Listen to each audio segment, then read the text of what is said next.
Hey guys, it's Matt. The subject matter of this video is why older people constantly feel the need to talk about their ailments. Why older people feel the need to constantly talk about their ailments. This isn't making fun of older people. I'm getting old too. And I'm getting older too, says Stevie Nicks. It's a window into reality itself. I'm not going to make some video if it doesn't in any way relate to reality itself. But first off, a comment from the last video. I can't let this horse shit go anymore. Let's have fun with this. Now look at this little genius right here. I cut the name off out of respect for the commenter. He says to me, Matt, why are you saying Astanta? It's Astana. To spell it incorrectly and pronounce it wrong is just ignorant. Ignorant, how dare you? I'm sure you're not dyslexic, Matt. So how can you miss something like that?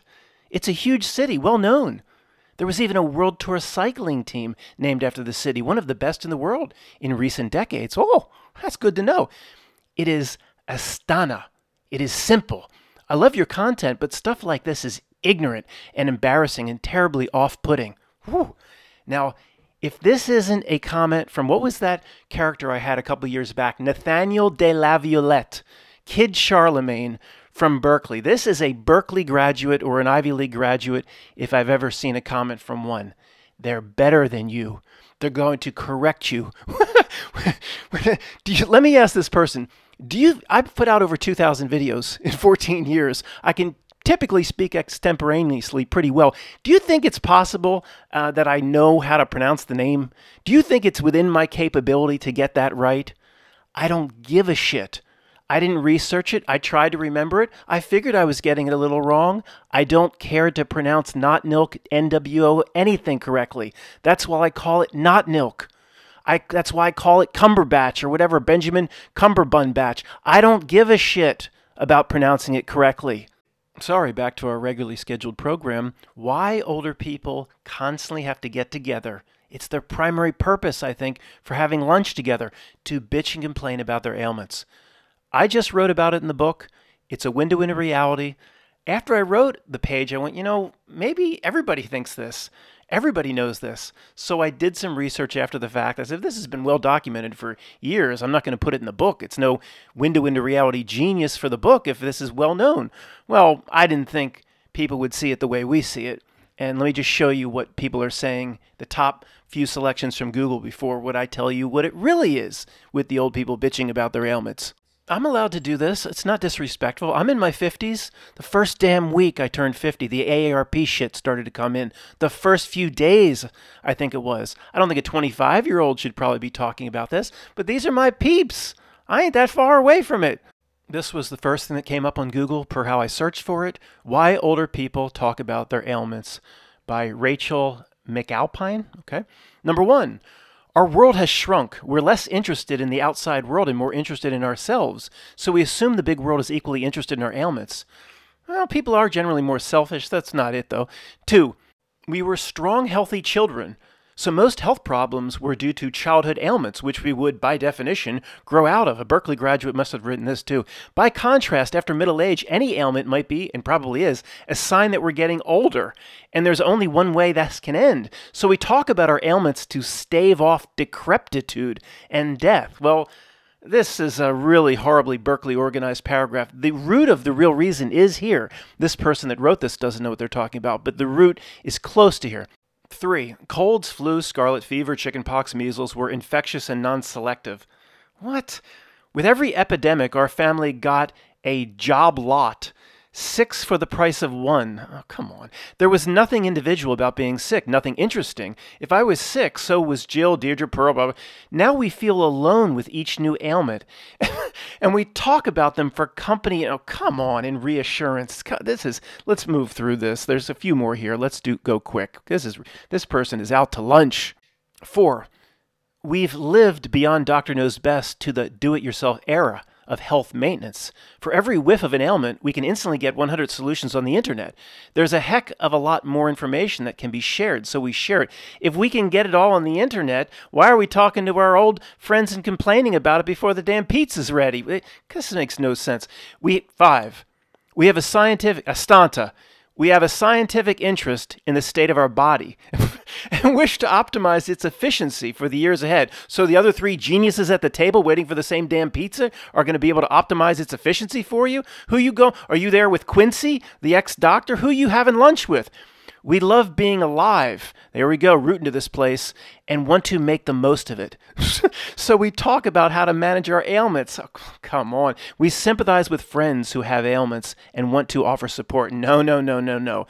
This proves they have no clue. It is absolutely not why older people bitch about their ailments. I'll tell you.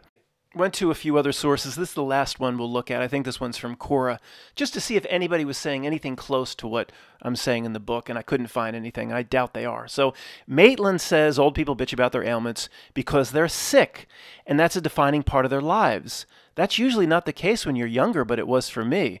But that was the exception rather than the rule. But the older you get, the more infirmity tends to define your life. Cruel but true, so you talk about it. That said, some older people dwell on the subject and others don't. That's often a matter of attitude. Old people are no more all the same than young people. Come on, Maitland, that was horrendous. Who commented to me? You should comment under her, whoever was telling me I couldn't say estanta. All right, let me tell you what's really going on here. Then I'll read for a minute or two and talk about it on the back end. This is the reason old people meeting for lunch continually talk about their ailments and doctor's visits. Remember, most people will do almost anything to hold on to life. That is what they want to root to. At the basic level, and there's multiple levels why people talk about their ailments as they get older, if they're having lunch with friends, for example, at the basic level, the ailment itself reminds them that they're still alive. A few hemorrhoids or whatever is recently plaguing them is a welcome trade-off for life itself. At the second level, the ailments bitched about at lunch are relatively minor, like precancers that are burned off at the dermatologist or polyps removed in the recent colonoscopy. The people complaining about their ailments at lunch are not really talking to their friends. They're not talking to their friends. They're talking to themselves. They're talking about themselves, but talking to themselves. They're doing it no way for the people they're talking to. They're doing it for themselves. Each ailment, and as an inventory of ailments is made over and over, it's simply a self-gauge on how well they're doing. It's all they care about. They don't truly care about the other people at the table, with a few exceptions. Some have good lifelong friends, but this is not typically the reason for these conversations. If these things, or whatever plagues the individual as they're bitching about at lunch, are the extent of their ailments, it's overall pretty good, and they remind themselves, hey, great, I'm not that close to death, convincing themselves. Few that bitch about their ailments at lunch will ever say something monumental like, because of the brain tumor, guys, the doctor says I have 6 weeks left to live. You'll never hear this sort of thing at lunch. I see your foot corns and the plantar fasciitis you're complaining about, and I raise you a brain tumor. For that conversation, if that happens, that brings the realization of death even closer. Death itself is knocking at the door, if anything like that is ever talked about. And the entire point of discussing all these little ailments is to actually create a buffer against the death zone. Anyone complaining about anything that's plaguing them or hurting them is actually happy for these problems. Why else are they talking about it? They will gladly accept the relatively minor ailments in a trade-off for avoiding one giant leap toward death that anything consequential would bring them. They're almost too happy with the minor ailments and too ready to talk about them, for their purpose can only be served if they are discussed. Finally, and most importantly, this is the heart of the issue, each of, say, the 4 ladies at lunch bitching about their ailments will gauge their own ailments against the other 3 that are bitching about theirs. They'll gauge their ailments against the other 3, okay? If they find their ailments, say, put them in second place bad, which means 2 have even worse than they do, then they have a death buffer behind the 2 others. The other 2 at the table served as an additional death buffer that all these people that love life require or need. The thought process is, these 2, and they would never say this aloud, but the 2 other poor bastards at this table, they have worse ailments than me. They're closer to death than me by this rationale, and these poor bastards are still alive. So I'm safely alive behind the buffer of these 2, as long as these 2 poor bastards that I went to high school with are still alive in front of me, then I'm good. See, that's the rationale. It's just to create another buffer against death.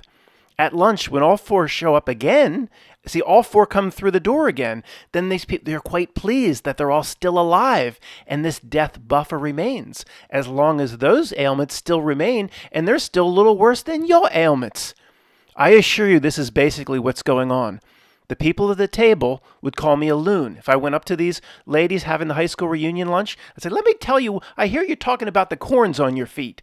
Let me tell you why you're talking about the corns on your feet. They'd look at me like I was crazy. But who would be right?